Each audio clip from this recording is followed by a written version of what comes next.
ఉమ్మడి ఆదిలాబాద్ జిల్లాలో పెద్ద పులుల సంచారం అటవీ ప్రాంత ప్రజలకు కంటి మీద కునుకు లేకుండా చేస్తోంది. మహారాష్ట్రలోని తిప్పేశ్వర్, తాడోబా అభయారణ్యం నుంచి మేటింగ్ కోసం వస్తున్న పెద్ద పులులు జనావాసాల్లోకి రావడంతో ప్రజలు తీవ్ర భయాందోళనకు గురవుతున్నారు.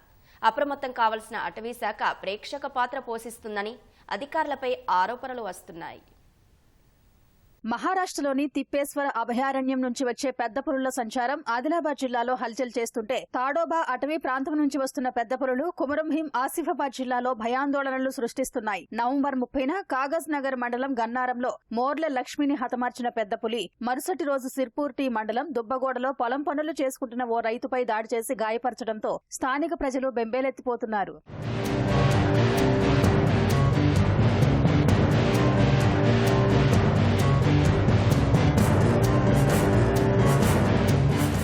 ఆదిలాబాద్, కుమరం భీం జిల్లాల్లోకి వస్తున్న మహారాష్ట్ర పులుల ఆచూకీని కనుగొనడంలో అటవీ శాఖ నిర్లక్ష్యంగా వ్యవహరిస్తోందని ఆరోపణలొస్తున్నాయి. ఒకవేళ వాటి కదలికలను గుర్తించి ప్రజలను ముందస్తుగా అప్రమత్తం చేస్తూ వాటిని కవ్వాల్ అభయారణ్యంలోకి దారి మళ్లించడంపై శాస్త్రీయ ప్రమాణాలు పాటించే ప్రయత్నాలు జరగడం లేదు. కనీసం తీవ్రత ఎక్కువ ఉన్న ప్రాంతాల్లోనైనా సీసీ కెమెరాలు ఏర్పాటు చేస్తే పులి కదలికలు తెలిసే అవకాశం ఉంటుంది.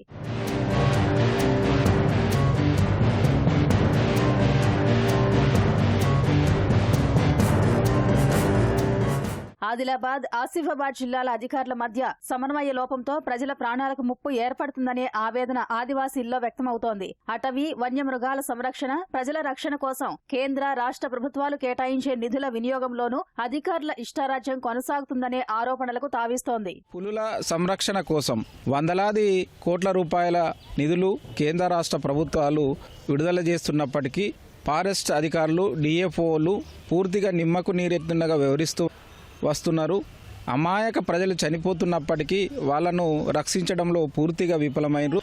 ఏదైతే కేంద్ర ప్రభుత్వం చెప్పినట్టు చట్టాలు ఏదైతే ఉన్నాయో ఆ చట్టాలను అమలు చేయడంలో ఫారెస్ట్ అధికారులు పూర్తిగా విఫలమైండు. ఇంతకు ముందు వచ్చినటువంటి వాళ్ళు జల్సాలకు పాల్పడుతూ ఏదో డ్యూటీ చేసి జల్సాలు చేసుకుంటున్నారు తప్ప వాళ్లకు కేంద్ర రాష్ట్ర ప్రభుత్వాలు ఇచ్చిన చట్టాలపై కావచ్చు, మనుషులపై కావచ్చు, జంతువులపై కావచ్చు, అడవిలపై కావచ్చు పూర్తిగా వాళ్లకు బాధ్యత లేదని మేము భావిస్తా ఉన్నాం. ఈ విషయాన్ని ప్రభుత్వం దృష్టి సారించి వెంటనే వారిపై సమగ్ర చర్యలు తీసుకోవాల్సిందిగా మేము విజ్ఞప్తి చేస్తా ఉన్నాం. పులుల భయంతో సాయం కోసం కార్యాలయాలకు వచ్చే ఆదివాసీలు, సందర్శకులను సైతం అటవీ శాఖ అధికారులు కలవటం లేదు. సమస్యలు ఏకరువు పెట్టడం కాదు, ముందుగా కలవటానికి కారణం చెప్పాలని అంటున్నారు. దానికి అనుగుణంగా ముందుగా చీటీలో పేర్లు రాసి పంపించకుండా కలవటానికి అనుమతించకూడదనే అనధికార నిబంధనలు అమలు చేయడం విమర్శలకు తావిస్తోంది.